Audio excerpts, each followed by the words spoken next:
La résilience fait partie des critères d'évaluation des projets. On a des critères, fonction le verdissement, et la résilience des économies fait partie de ça. Et Qu'est-ce que vous appelez la résilience des économies? Développer, diversifier des économies.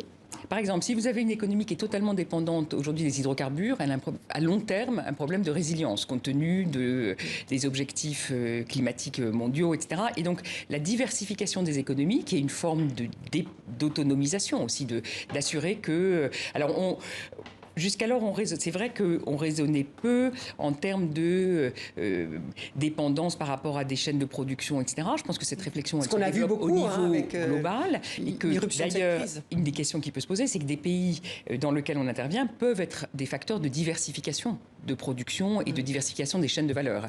Mais l'objectif, par exemple, on intervient beaucoup dans les secteurs industriels, agroalimentaires, etc., et avec un objectif de diversification des économies.